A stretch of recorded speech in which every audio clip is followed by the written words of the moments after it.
Hello and welcome to Diplomatic Channel. I'm Amarachi Ubani. This week we review President Bola Tinubu's recent state visit to the United Kingdom, where he met with King Charles III, Queen Camilla, as well as other senior members of the royal family, the British Prime Minister, and the business and diplomatic community in the UK. Here's a scene from the visit I think was quite heartwarming.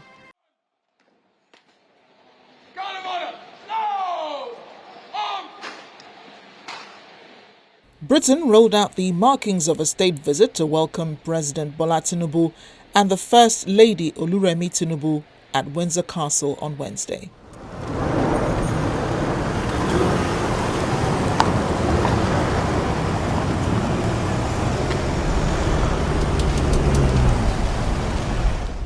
The president's car arrived in front of the castle, where he and the First Lady were greeted by the Prince and Princess of Wales and other senior members of the royal family.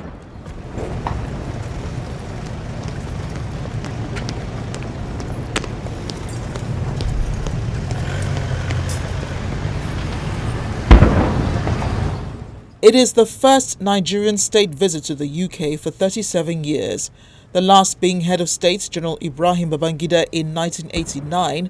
Other state visits have occurred in 1973 with General Yakubu Gowon and Shehu Shagari in 1981.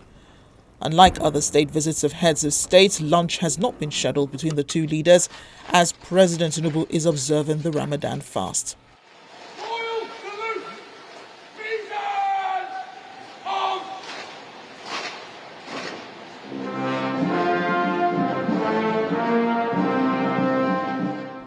A carriage procession brought the king and the president into the Windsor Castle quadrangle, where they were met by a guard of honor and the band of the Grenadier Guards, which played the Nigerian and British national anthems as they travelled round the square.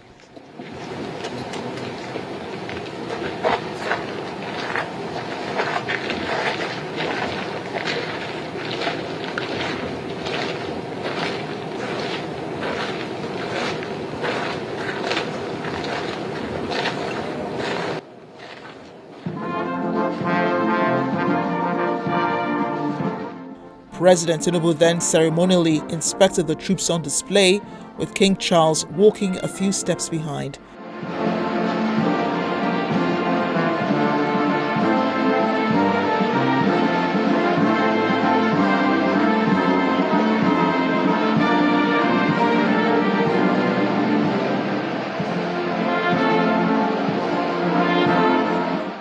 After which they both retired, walking hand in hand into the castle to continue with other aspects of the state visit. State visits are a way of building relationships between international partners. President Tinubu's visit will see a strengthening of economic ties and more cultural and diplomatic partnerships. It is of King Charles and President Tinubu walking hand in hand as they exited the quadrangle of the Windsor Castle. Now, at the end of the visit, Nigeria signed a major £746 million export finance deal with the UK, guaranteeing loans to fund the redevelopment of the Lagos Port Complex and the Tinkan Island Port Complex.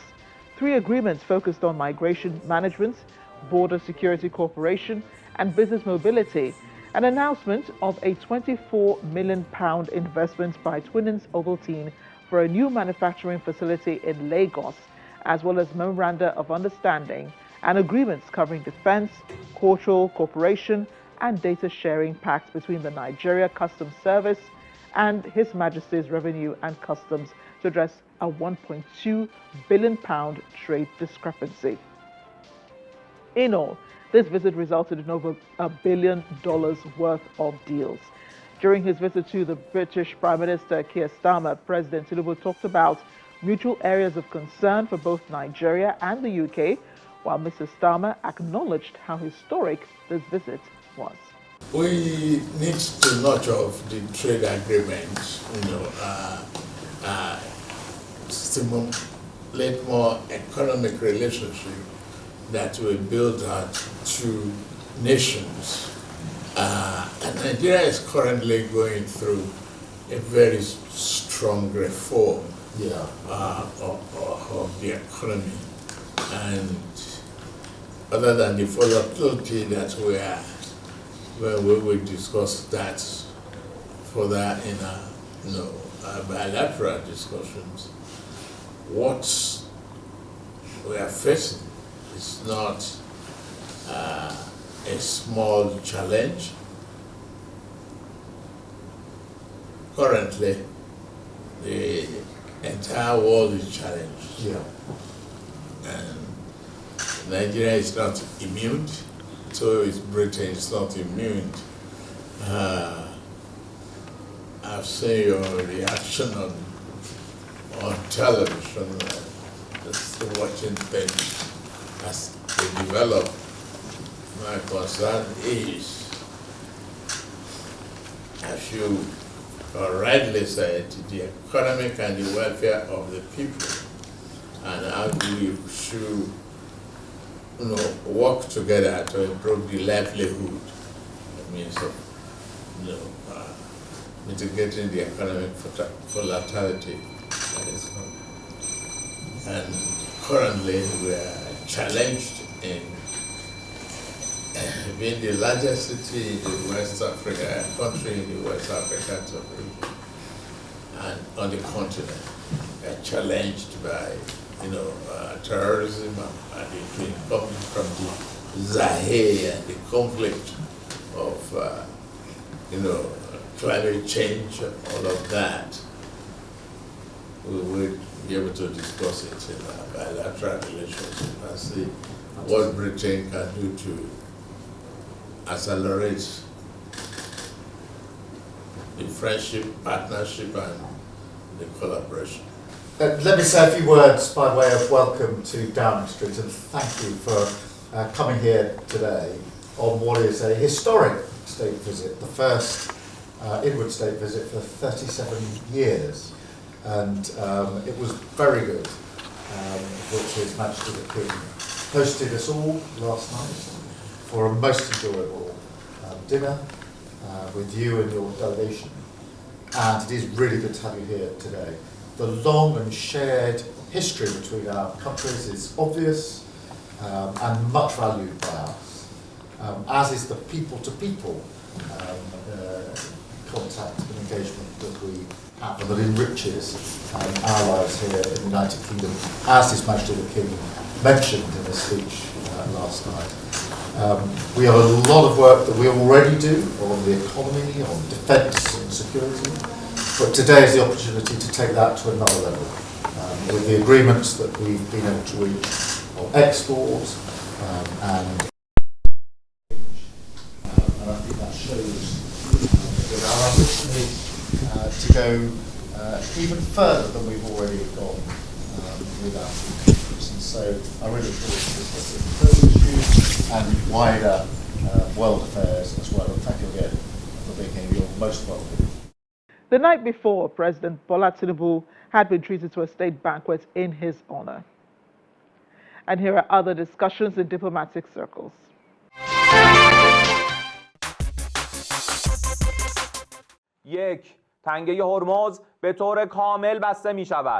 Iran has responded to U.S. President Donald Trump's 48-hour ultimatum to target its power plant if Tehran does not fully reopen the Strait of Hormuz by threatening to shut down the strait completely. Spokesperson for the Khatam Al-Anbiya Central Headquarters, Ibrahim Zolfagari, made the retaliatory threat during a TV broadcast on Sunday.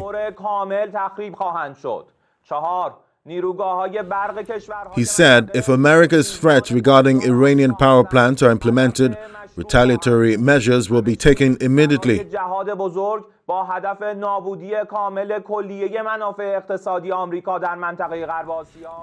the Strait of Hormuz will be completely closed and will not be reopened until our destroyed power plants are rebuilt. He added that Tehran will also widely target Israel's energy and information technology infrastructure, as well as completely destroy regional enterprises of similar focus in case they have American shareholders. Earlier on Saturday, the U.S. president had written on his Truth Social handle, "If Iran doesn't fully open, without threat, the Strait of Hormuz within 48 hours from this exact point in time, the United States of America will hit and obliterate their various power plants, starting with the biggest one first."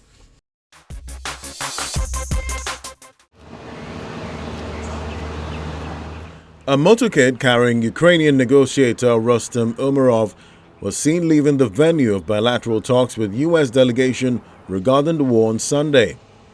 The talks, holding in Miami, Florida, are part of ongoing diplomatic efforts to coordinate the next round of discussions between Moscow, Kyiv, and Washington. The meetings follow a series of diplomatic attempts to restart structured dialogue between the parties after months of limited progress. Previous rounds have focused on key issues including ceasefire conditions, security guarantees, and humanitarian coordination, but have so far failed to produce a comprehensive agreement.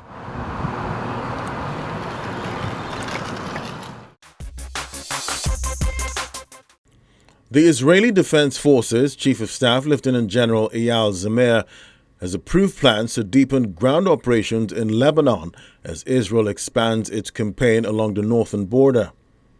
A video footage released by the IDF shows Zamir presiding over a meeting of high-ranking military officials at an undisclosed location in Israel.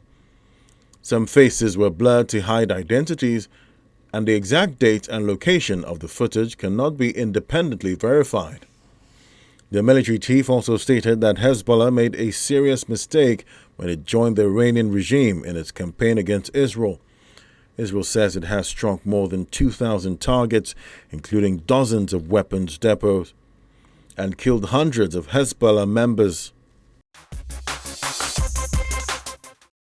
Meanwhile, the Israeli Prime Minister says Israel and the United States are working to protect the entire world, as Iran has been targeting sacred sites and innocent civilians in the war in the Middle East. He was making the comment as he visited recent damaged sites in Tel Aviv.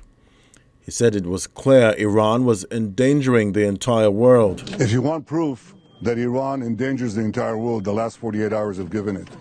In the last 48 hours, Iran targeted a civilian area. They're doing that as a mass murder weapon. Luckily, no one was killed, but that's due to luck, not their intention. Their intention is to murder civilians. Second, they fired on Jerusalem right next to the holy sites of the three monotheistic faiths, the Western Wall, the Church of the Holy Sepulchre, and the Al-Aqsa Mosque. And by dint of a miracle again, none of them were hurt, but they were targeting the holy sites of the three major monotheistic religions. Third, they fired an intercontinental ballistic missile on Diego Garcia. That's 4,000 kilometers. I've been warning all the time. They have now the capacity to reach deep into Europe. They already have fired on a European country, Cyprus. They are putting everyone in their sights. And fourth, they're stopping a maritime international route, energy route, and trying to blackmail the entire world. What more proof do you need that this regime that threatens the entire world has to be stopped? Israel and the United States are working together for the entire world. And it's time to see the leaders of the rest of the countries join up. I'm happy to say that I can see some of them beginning to move in that direction, but more is needed. President Trump's call to have the international community confront this terrorist fanatic regime of zealots, that is a call not only for the security of America and the security of Israel, it's for the security of the entire world.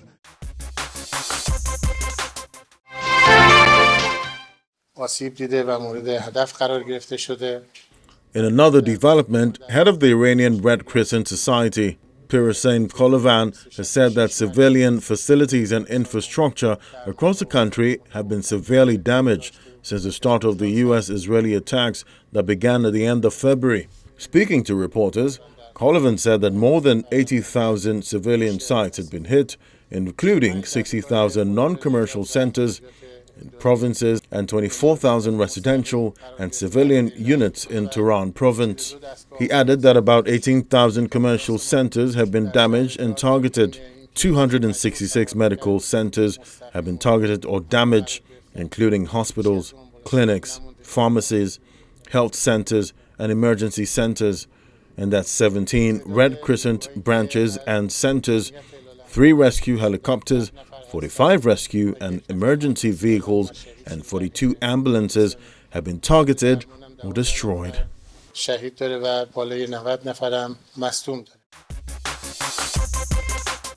U.S. President Donald Trump says the U.S. is winning in Iran, and now no one wants to leave the country.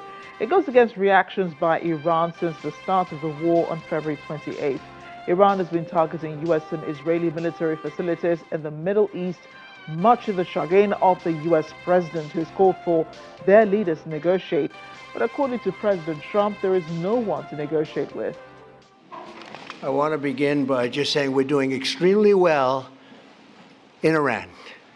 The difference between them and us is they had a navy 2 weeks ago. They have no navy anymore. It's all at the bottom of the sea. 58 ships knocked down in 2 days. And we have the greatest navy anywhere in the world. It's not even close. But we are doing really well. We're not going to let them have nuclear weapons. Their navy's gone. Their air force is gone. Their anti-aircraft is all gone. It's all gone. Their radar is all gone. Their leaders are all gone. The next set of leaders are all gone. And the next set of leaders are mostly gone. And now nobody wants to be a leader over there anymore. We're having a hard time. We want to talk to them, and there's nobody to talk to. We have nobody to talk to. And you know what? We like it that way. My colleague Maria Bird had a chat with Ambassador John E. Herbst, Senior Director of Eurasia Unit, Atlantic Council, and former ambassador to Ukraine and Uzbekistan and Saudi Arabia and Israel on the war in Iran. Ambassador, we are so glad to have you. As we know, you're now with the Atlantic Council, so your days of foreign service are continuing, but just in a different way. We want to bring some insight for our listeners, for our viewers, really around this Ukraine. Obviously has been a topic of discussion, but right now the U.S. is currently dealing with the conflict, and many are calling it a war between the U.S., Iran, and Israel. Tell us, where does the U.S. sit with this? Are we really looking at a war ending soon? The president has said the war should be ending soon, but many Americans are questioning whether or not that is a reality. That's what the president is largely, but not always saying. He's mentioned a variety of war aims. And if his war aims are simply the degradation of Iran's nuclear program, its missile program, ballistic missile program, its drones, its navy, its armed forces in general, he can declare victory today. If it is to change the regime, which he would like to see, then that probably will take a long time, if it's even doable. I think the administration was hoping that the impressive decapitation campaign that they launched, 17 days ago would lead to the ultimate end of the regime. But the regime has proved to be quite resilient to the point where they continue to attack us, our allies, our friends, and most importantly, most dangerously for us, to close the Straits of Hormuz. So again, if the president's aim is simply the degradation of Iran's ability to cause damage to us, to its neighbors, he could reach out to make a deal with Iran now to end the fighting, open up the oil flow through the Straits of Hormuz, and you've got a situation where the war is over. But if the aim is to shake the regime out of power, I can't tell you that will not happen. But so far, we have seen no indication of success towards that objective.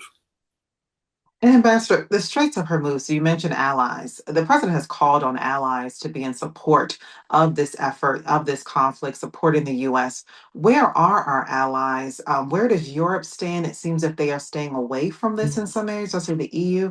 Tell us kind of where that sits for the U.S. and what the president is really looking for allies to do. I think it's a clever tactical move for Trump to call for the allies to help, because he doesn't want to talk about the Straits of Hormuz being closed. So everyone's talking about why aren't the allies helping us? They're not talking about why was the plan not in place to make sure the Straits of Hormuz were not closed. We have far and away the strongest Navy in the world. Our Navy is much stronger by itself than all of our allies combined. And there's a reason why we're not escorting ships, tankers through the straits, is because it's dangerous for our ships.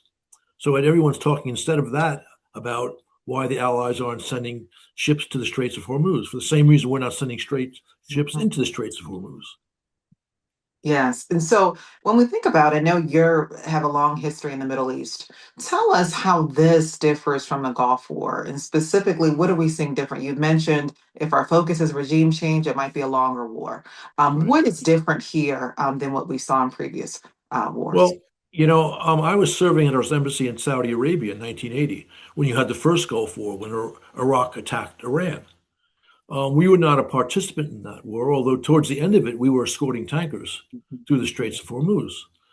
I was in Tel Aviv at our embassy in 1991 when we launched Desert Storm, the one clear American war in the Middle East, which was a success because we had limited aims. And I also followed very closely in the State Department our war on Iraq, which proved in the early aughts, which proved to be a disaster because our aim was regime change, which we achieved, but then we had an unstable country, and we were fighting for years and years and years. Again, Trump has seriously degraded Iran's military. And he could declare tomorrow he has achieved his aims and reach an agreement with Iran to stop the fighting. Maybe he'll do that. But he hasn't made clear precisely which aim or which aims together are the ones he needs to stop the shooting. So that really is the key as to when this war will end.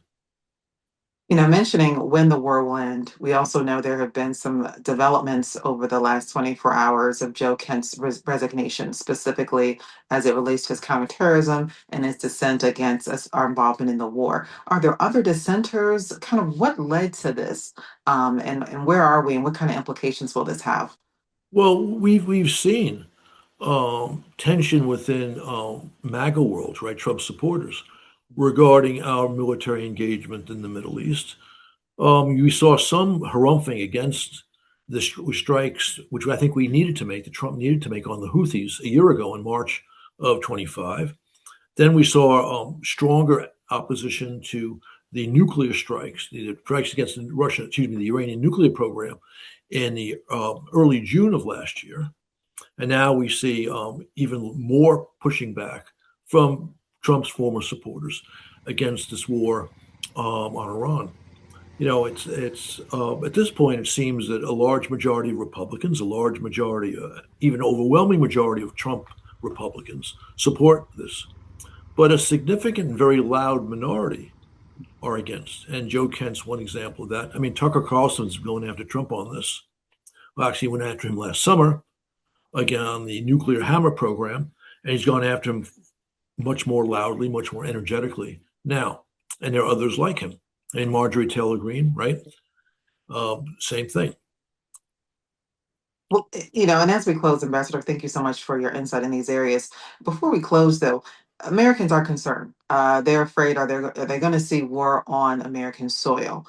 If the war does not end soon, and as you mentioned, there could be victory claimed today, and if there is a focus on regime change, what kind of risk, and is the U.S. at all at risk of actually seeing a war on American soil? Well, I'm not sure we are at risk of seeing war, but certainly there's been a spike of terrorism on American soil since the war on Iran began, right? How many incidents have we had, right? The one in Southern Virginia, the one in Michigan, the one in Texas, all clearly inspired by a form of Islamic extremism. And so that's clearly a problem. I think that's one more reason to make sure that DHS is fully funded because that's part of their responsibility. We should get past that problem. But I think this may be with us for a while, even if the fighting in the Gulf were to end in the next couple of weeks. It might take a few months to simmer down after that. But we do have excellent law enforcement services, excellent. Our government is well placed to handle this problem. We just need to use all of our resources in the right way.